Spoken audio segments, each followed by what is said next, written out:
Start. जय भीम, नमस्कार। मैं हूं अशोक दास, आप देख रहे हैं दलित दस्तक। अमेरिका में राष्ट्रपति चुनाव हो रहे हैं और उहापोह खींचतान इतनी ज्यादा मची हुई है कि अभी तक आधिकारिक तौर पे रिजल्ट को डिक्लेयर करने में लगातार डिले हो रहा है। तकरीबन 4 दिनों से काउंटिंग लगातार हो रही है। अमेरिका के 225 साल के लोकतांत्रिक इतिहास में यह चौथी बार है जब कोई राष्ट्रपति दोबारा अपने रिजिम को रिपीट नहीं कर पाया। डोनाल्ड ट्रंप के का भी नाम उसमें जुड़ गया है, क्योंकि अब तक अमेरिकी इतिहास में आमतौर पे जो भी प्रेसिडेंट एक बार बनता है वो रिपीट करता है, वो 2 बार वो कार्यकाल में रहते हैं। लेकिन ये पूरे 225 साल के इतिहास में चौथी बार ऐसा हुआ है, जैसा कि संजय भगत जी ने बताया। क्या मायने रखता है अमेरिका में सत्ता परिवर्तन होना, और किस तरीके से जो अमेरिका में भारतीय हैं उनके लिए ये कितना इंपॉर्टेंट है? भारत के प्रधानमंत्री नरेंद्र मोदी चाहते थे कि ट्रंप रिपीट करें। उन्होंने जो डोनाल्ड ट्रंप हैं उनके पक्ष में चुनाव प्रचार भी किया था उस तरीके से, लेकिन वो नहीं हो पाया। तो क्या अमेरिका में रहने वाले जो भारतीय हैं उनके बीच में जो भारतीय प्रधानमंत्री नरेंद्र मोदी हैं उनकी लोकप्रियता कम हो रही है? इन तमाम सवालों पे हम बातचीत करेंगे। हमारे साथ जो पैनलिस्ट हैं उनसे 4 लोग हमारे साथ जुड़े हुए हैं अमेरिका के अलग अलग शहरों से। हमारे साथ महेश जी हैं, महेश वासनिक जी जो मिशिगन से जुड़े हुए हैं, पंकज जी हैं जो डेनवर कोलोराडो से जुड़े हुए हैं, संजय भगत जी हैं जो बोस्टन मैसाचुसेट्स से जुड़े हुए हैं, और पेंसिल्वेनिया से जुड़े हुए हैं शशांक जी। आप सबका स्वागत है। जय भीम। और जैसा मैं देख पा रहा, जैसा हमारे पैनल में सबसे सीनियर संजय भगत जी हैं, तो हम पहला सवाल उन्हीं से करेंगे, क्योंकि उन्होंने काफी नजदीक से और लंबे समय से अमेरिका के इतिहास को, वहां के लोकतंत्र को, वहां की चुनाव प्रणाली को, तमाम चीजों को देखा है। संजय भगत जी, आपसे मेरे 2 सवाल हैं। पहला सवाल यह है कि ये इतनी जो खींचतान मची हुई है, लगातार डिस्कशन हो रहा है 3-4 दिनों से। ट्रम्प कह रहे हैं कि जो बिडेन अभी नहीं हार रहे हैं, मामला कोर्ट तक में चला गया है। मतलब इतनी खींचतान अमूमन कम देखने को मिलता है। इस बीच में जो खबरें हैं उसके मुताबिक जो बाइडेन है डेमोक्रेट उम्मीदवार, वो उनका राष्ट्रपति बनना लगभग तय हो गया है। हम लगभग तय इसलिए कह रहे हैं क्योंकि आधिकारिक तौर पे कोई घोषणा उस तरीके से नहीं आई है। तो संजय भगत जी, इस तरह की खींचतान, क्योंकि अमेरिका एक सभ्य समाज कहा जाता है, वहां के लिए ये कितना एक अजीब है? और दूसरी चीज की, जैसे कि आम तौर पे सत्ता परिवर्तन जब अमेरिका में होता है तो 2 कार्यकाल के बाद राष्ट्रपति बनते हैं, और जैसा कि आपने बताया कि 225 साल के इतिहास में ऐसा सिर्फ चौथी बार हुआ है, जो कि बहुत रेयर होता है। तो उसके क्या मायने हैं? सबसे बड़ी बात यह है कि हमको ये समझना चाहिए कि यहाँ वोटिंग सिस्टम क्या है। जी। अमेरिका की वोटिंग सिस्टम जो है भारत के वोटिंग सिस्टम से टोटली डिफरेंट है। ये यूनाइटेड स्टेट्स ऑफ अमेरिका है, सो जिसका मतलब ही है कि ये जो 50 स्टेट्स है उसका एक यूनियन है। तो जो कॉन्स्टिट्यूशन बना है उसमें स्टेट को जो अलग अधिकार दिए गए थे, तो उसके कारण हर स्टेट का इलेक्शंस का डिफरेंट रूल्स एंड रेगुलेशंस है। और यही नहीं, कभी कभी तो विद इन स्टेट जो है, यहाँ पे जो डिफरेंट काउंटीज बोलते हैं या डिफरेंट सेक्टर्स बोलते हैं, उसके भी अलग अलग रूल्स है। तो ये एक वजह है। दूसरी वजह यह है कि यहाँ सिर्फ जैसे इंडिया में होता है कि जिस दिन अपना इलेक्शंस होता है उस दिन वोटिंग किया, वैसे यहाँ नहीं होता। यहाँ पहले वोटिंग बाय मेल अलाउड है, कि जैसे कोई अपने मिलिट्री के लोग हैं वो वोटिंग मेल्स भेज सकते हैं।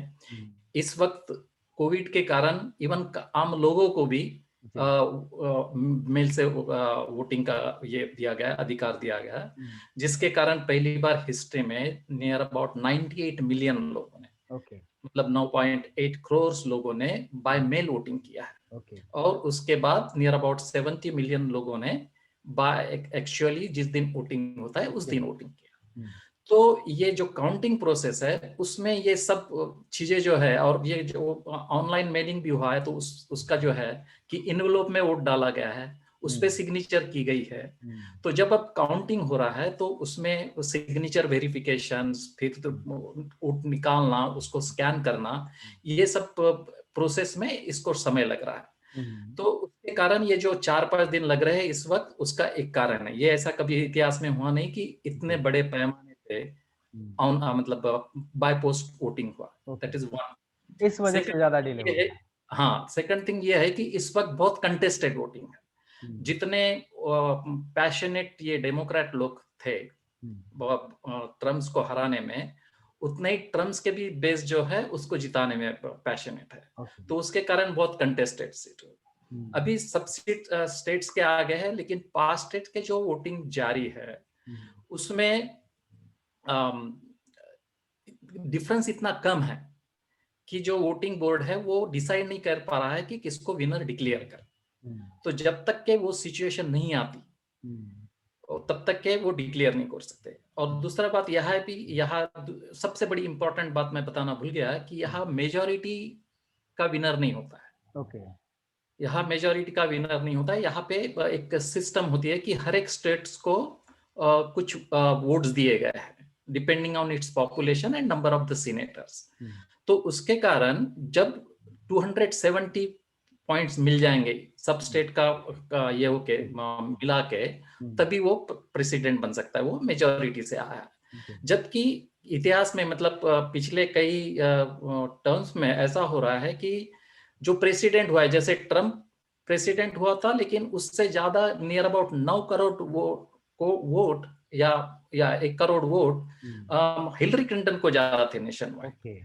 तो ये जो डिफरेंस है इसके कारण अभी भी जो कंफ्यूजन हो रहा है वो है। लेकिन जहां तक मैं समझता हूँ आज वो कंफ्यूजन क्लियर हो जाएगा। एक बार पेंसिल्वेनिया का डिसीजन हो गया तो बाइडेन 270 की जो लिमिट है वो पार कर पाएंगे। ओके, भारत से कितना अलग है, अगर हम समझना चाहें एक आम दर्शक के लिए, तो भारत से कितना अलग होता है अमेरिका का चुनाव? और वहाँ पे जैसा संजय भगत जी ने ही बताया, उसको अगर हम थोड़ा आसान और समझना चाहें तो पंकज जी आप क्या हमारी मदद कर सकते हैं? हाँ जी, बिल्कुल कर सकता हूँ। तो देखिए, इसको एनालाइज करना है तो अब हम जैसे भारत में समझते हैं कि सांसद जो है वो सांसद एक-एक क्षेत्र से चुनकर जाते हैं और ये सांसद मिलके फिर एक प्रधानमंत्री का चुनाव करते हैं। तो जिस पार्टी के सांसद ज़्यादा है या फिर अगर जिस कोalition के सांसद ज़्यादा है, वो जिस व्यक्ति का प्रधानमंत्री करके चुनाव करेंगे, वो प्रधानमंत्री बनता है। तो ये मेथड भी उसी तरह से है। यहाँ पे 438 जिसे हम आप ये कह सकते हैं कि ये एक सांसद है जिन्हें कांग्रेसमैन कहा जाता है। ये 438 कांग्रेसमैन है पूरे यूएस में और ये अलग-अलग स्टेट के नंबर इसका अलग-अलग होगा। जैसे भारत में अलग-अलग स्टेट में अलग-अलग स्टेट में अलग-अलग एमपीज चुन के आते हैं उसी तरह से, राइट? पॉपुलेशन के मुताबिक। और इसके अलावा 100 हर स्टेट को 2 ये कंफर्म सेनेटर्स होते हैं। तो इस तरह से ये 538 टोटल नंबर्स है जिसके बेसिस पे ये यहाँ का प्रेसिडेंट चुना जाता है। और 538 के आधे यानी 270 जिसके पास है वो फिर प्रेसिडेंट करके चुना जाता है, ना कि जिसको पॉपुलर वोट ज्यादा मिले। जैसे कि आप ये समझ लीजिए कि कैलिफोर्निया यहाँ का सबसे ज्यादा पॉपुलर स्टेट है, पॉपुलेशन सबसे ज्यादा है, उनके 55 नंबर है इसमें। ये जो 538 की जो हम बात कर रहे थे, जिसमें 438 कांग्रेसमैन और 100 सेनेटर्स थे, तो ये 538 में से उनका नंबर 55 है, तो सबसे ज्यादा है 50 में से। तो ये 55 के 55 उसको अवार्ड किए जाएंगे जो कैलिफोर्निया में पॉपुलेशन वोट से जीतेगा, पॉपुलर वोट से जीतेगा। इस तरह से हर स्टेट का अपना-अपना पॉपुलर वोट जीता जाएगा और उस तरह से उसको दिया जाता है। तो समझने में ये थोड़ी हमको दिक्कत इसलिए होती है कि ये कॉन्सेप्ट हमारे लिए नया है। लेकिन अगर हम इसे देखें कि हर चुनाव क्षेत्र में जिसको ज्यादा वोट मिलते हैं उसको विजयी घोषित किया जाता है, ये उसी तरह की सिस्टम है। लेकिन ये किस तरह से काउंट करते हैं वोट और ये अधिकार इनके अपने-अपने स्टेट के पास है। हर स्टेट का अपना-अपना कॉन्स्टिट्यूशन है, उस तरह से वो कार्य करते हैं। हमारे लिए एज एन इंडियन अमेरिकन हमारे लिए जरूरी ये है कि हम एक वोटिंग ब्लॉक नहीं है। हमारे बहुत सारे इंडियंस है जो डेमोक्रेटिक पार्टी को सपोर्ट करते हैं और बहुत सारे इंडियंस है जो रिपब्लिकन पार्टी को सपोर्ट करते हैं। और इंडियंस सिर्फ इन पार्टी को सपोर्ट ही नहीं करते, तो इन पार्टियों में एक्टिव भी है और वो इन पार्टियों से उम्मीदवार करके भी चुनाव लड़ रहे हैं। जैसे एक मेहता करके है जो रिपब्लिकन पार्टी के सेनेटर के उम्मीदवार रह चुके हैं इस इलेक्शन में, पेंसिल्वेनिया या न्यू जर्सी से। तो अलग-अलग स्टेट में इंडियंस इस पॉलिटिकल प्रोसेस में भाग ले रहे हैं, लेकिन हम एक वोटिंग ब्लॉक नहीं है। इसीलिए अगर प्रधानमंत्री मोदी आके अगर यहाँ पे कहते हैं कि मैं इनको जीतना चाहता हूँ, तो ये नहीं होगा कि इंडियन सारे उसके लिए वोटिंग करेंगे। प्रधानमंत्री का अपना एक मत है, वो अपना मत देके चले जाएँगे। यहाँ के इंडियंस है, वो अपनी सिचुएशन से एक वोटिंग ब्लॉक की तरह से ये नहीं करते हैं। 2 पार्टी सिस्टम ज़्यादातर यहाँ पे एक्टिव होती है, तो वो एक डिफ़िकल्टी है थोड़ी। लेकिन इनके अपने इश्यूज़ के ऊपर ये मतदान करते हैं और क्रॉस वोटिंग भी काफ़ी ज़्यादा होती है। मीनिंग को जो डेमोक्रेट होता है, वो अगर उसको उसके पार्टी का कैंडिडेट अच्छा नहीं लगता है, तो वो दूसरे पार्टी को मत देने के लिए हिचकिचाता नहीं है। जैसे हमारे तरफ ये नहीं होता है, हम काफ़ी पार्टी से जुड़े हुए रहने वाले लोग हैं इंडिया में, हम पार्टी से काफ़ी जुड़ कर रहते हैं, हम उम्मीदवार को नहीं देखते हैं, हम पार्टी को देखते हैं। यहाँ पे ये एक बहुत बड़ा डिफरेंस है कि ये उम्मीदवार को देखते हैं, पार्टी को नहीं देखते हैं। और उम्मीदवार को अपने आप को अपने इश्यूज और अपने पॉइंट्स पब्लिक के सामने लाना, उसको बताना पड़ता है कि मैं ये करना चाहता हूँ, ये मेरा स्टैंड है, ये मेरा अपने पार्टी से अलग स्टैंड है और ये स्टैंड मेरा इस दूसरे पार्टी से मिलता हुआ स्टैंड है, ये भी उसको बताना पड़ता है। डिबेट्स में भी कई बार ये चीजें जाहिर हो जाती है। लेकिन ये जो सिस्टम है लोकतांत्रिक तरीके से जो ये करते हैं, इसमें जिस तरह से इनकी ये जो चुनाव प्रणाली है, ये पूरे अभी 225 साल से इसको चला रहे हैं। डिफिकल्टीज आती है, but they are in a position to overcome it. वो उसके ऊपर पार करके आगे बढ़ते रहते हैं। जी, तो महेश जी आपसे मैं ये जानना चाह रहा कि प्रधानमंत्री नरेंद्र मोदी चाहते थे कि डोनाल्ड ट्रंप रिपीट करें। उन्होंने प्रचार भी किया, हाउडी मोदी लगातार बहुत चर्चा में रहा, एक बहुत बड़ा इवेंट मेगा शो हुआ। तो क्या जिस तरीके से लग रहा है कि डेमोक्रेट उम्मीदवार जो बाइडेन आगे चल रहे हैं और ट्रंप का रिपीट करना मुश्किल, तकरीबन नामुमकिन दिख रहा है अभी, तो क्या माना जाए कि जो अमेरिका में एनआरआई रहते हैं उनके बीच में मोदी जी की लोकप्रियता कम हो रही है?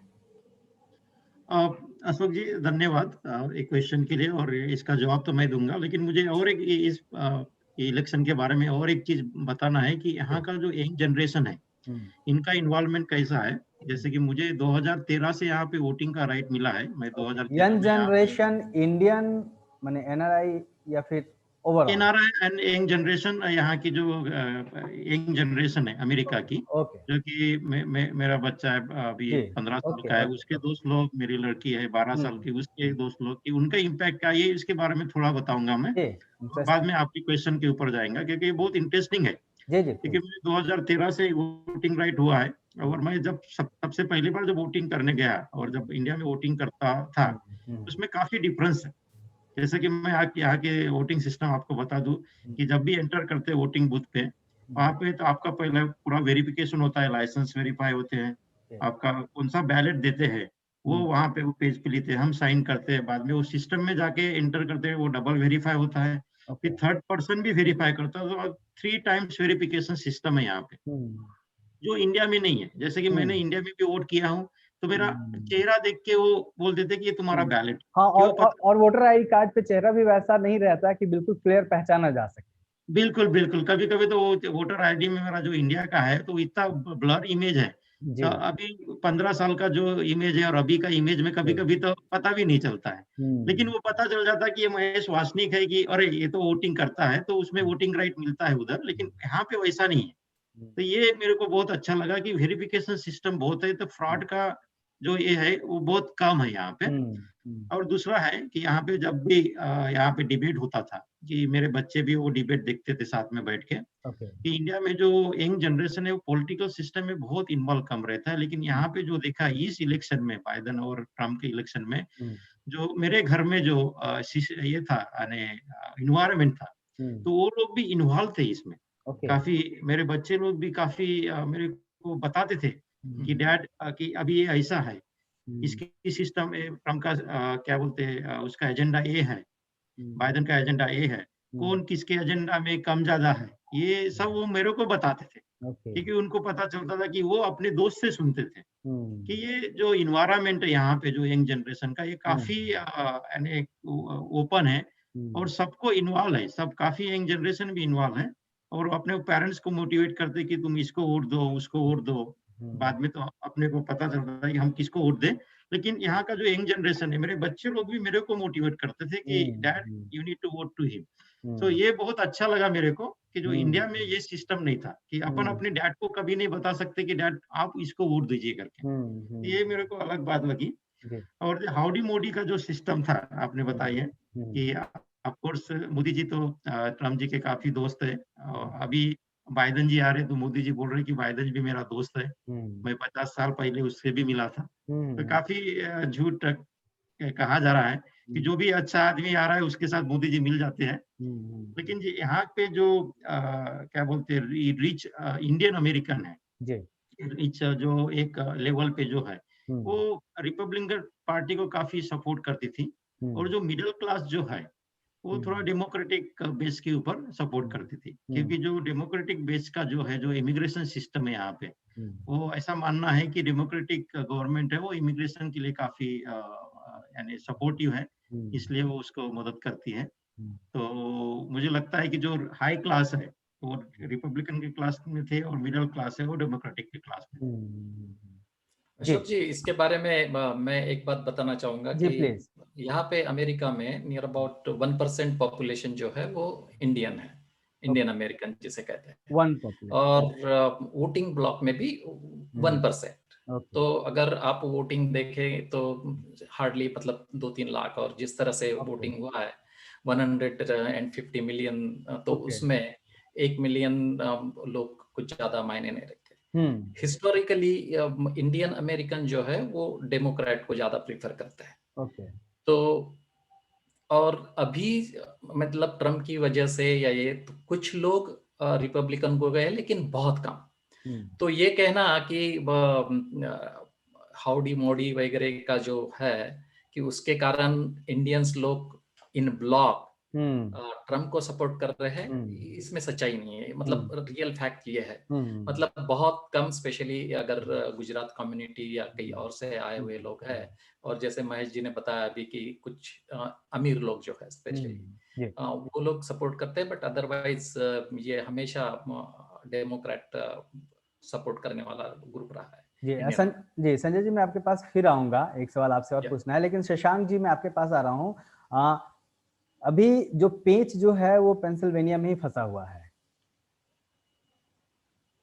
तो आप तो वहीं बैठे हुए हैं, और हमारे जो दर्शक हैं उनको मैं एक इंटरेस्टिंग चीज बताना चाहूंगा कि तमाम हमारे जो पैनलिस्ट हैं उन्होंने अपना बैकग्राउंड अपने अपने शहर का जो हिस्टोरिक चीजें हैं उसको लगा के रखा है। तो क्या दिक्कतें हैं, और वहाँ की राजनीति, वहाँ की जो वोटिंग प्रोसेस है, क्यों इतना उलझा हुआ है, कितना टाइम लग रहा है? तो पहला चीज है ना कि thank you for this interview के लिए बहुत बहुत धन्यवाद। और सभी ने अपना इनपुट बहुत अच्छे से वेरी इंफॉर्मेशन गिविंग वे में दिया है। तो इसमें ना की स्टेट जो है जिसमें ज्यादा इलेक्टोरल वोट्स है, आउट ऑफ 275 जितने लगते हैं, उसमें से Pennsylvania is one of them. तो पेंसिल्वेनिया जैसे कैलिफोर्निया सबसे बड़ा है, 55 है वहां पे। फिर है न्यूयॉर्क। आप ये सब स्टेट देखेंगे तो यहाँ पे डाइवर्सिटी बहुत ज्यादा है। तो कैलिफोर्निया एक हो गया, फिर हो गया न्यूयॉर्क जहाँ पे 29 है, 29। फिर है इलिनॉय है, फिर पेंसिल्वेनिया है, और है टेक्सास और फ्लोरिडा। तो टेक्सास फ्लोरिडा ये जितने भी सदर्न है साउथ में स्टेट्स, वो ज्यादातर रिपब्लिकन के फेवर में गए हैं, ट्रम्प के फेवर में।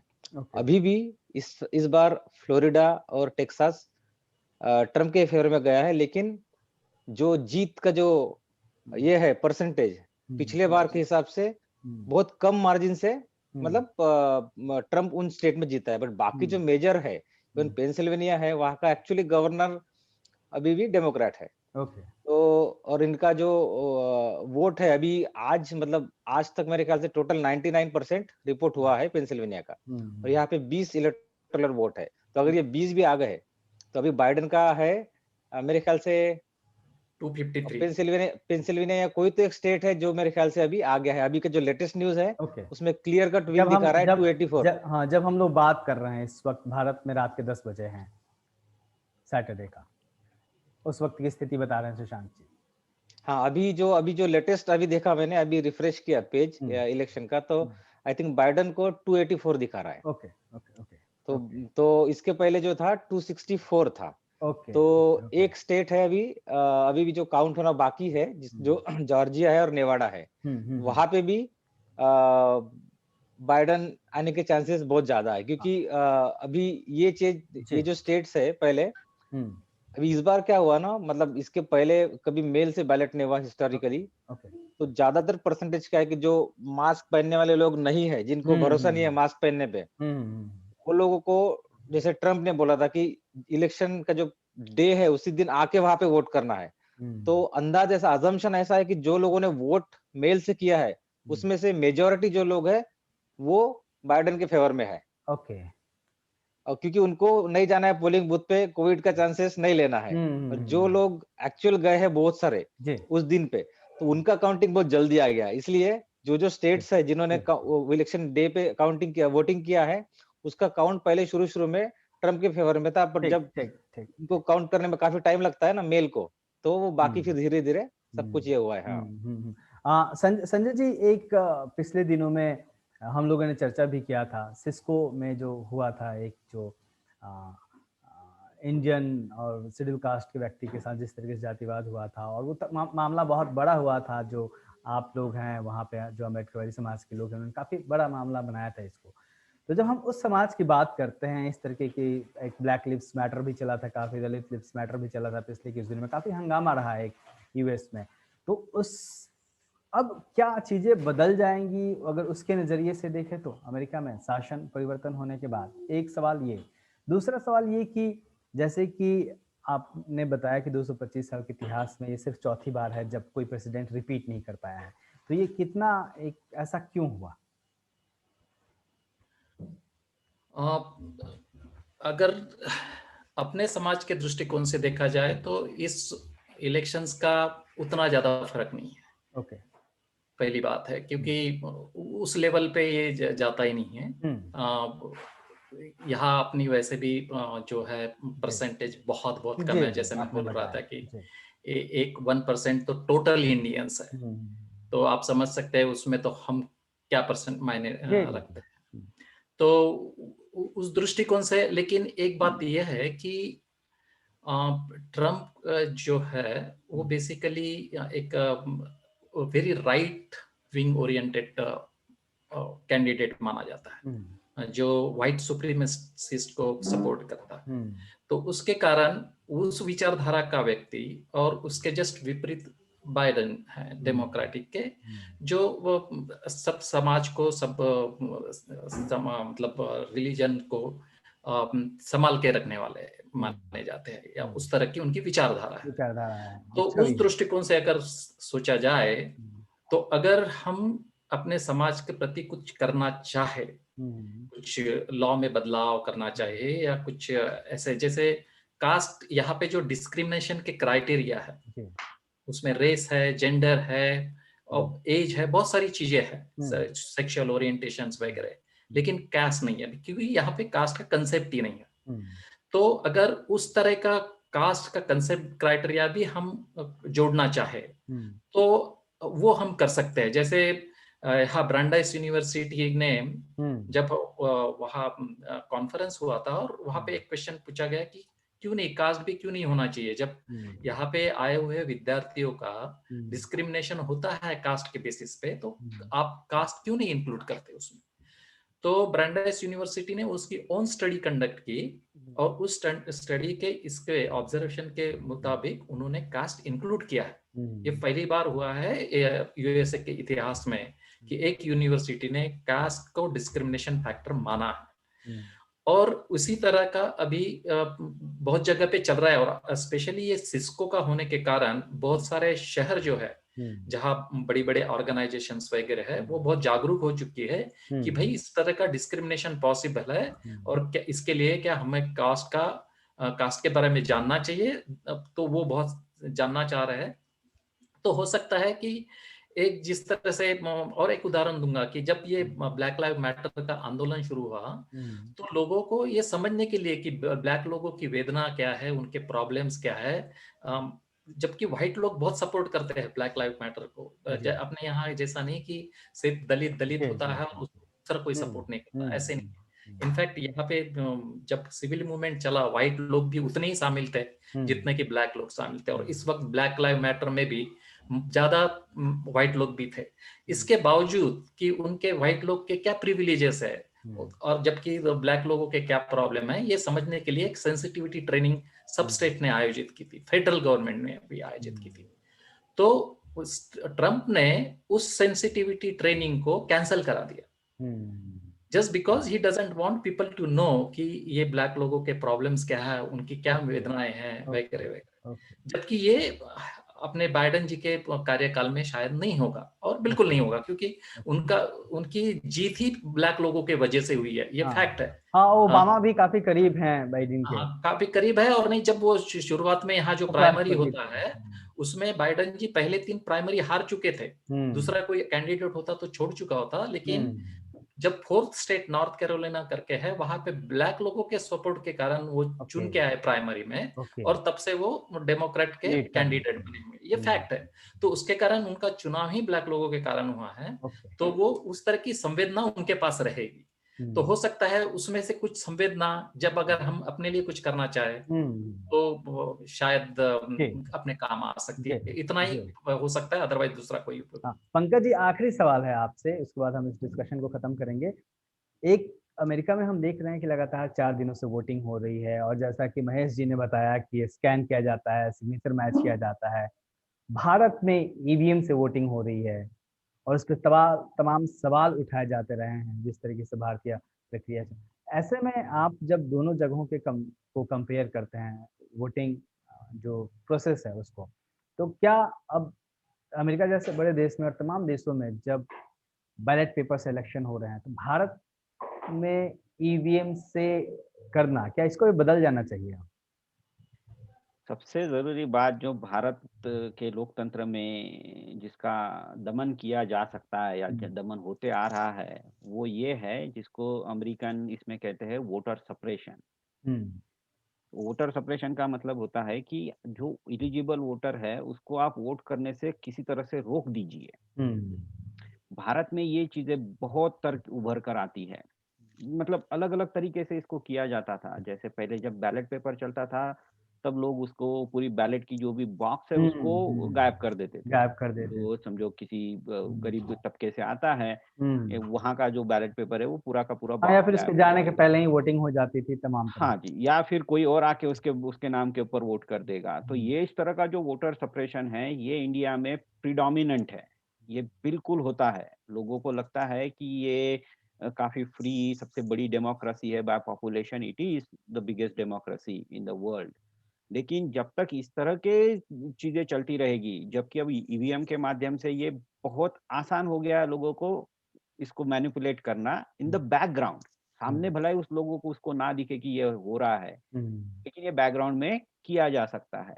तो जब तक इस तरह की चीजें जब भी मौजूद है, तब तक ये सप्रेशन और इसकी वजह से होने वाले जो रिजल्ट्स के परिणाम है ये बदलते रहेंगे। तो भारत में सबसे बड़ा प्रॉब्लम है। तो ये ईवीएम भी उसी का एक हिस्सा बन जाता है। बैलेट पेपर पे आके अगर ये इस तरह से कुछ और बदमाशी कर पाते हैं सप्रेशन के लिए, तो पॉलिटिकल पार्टीज वो करती है।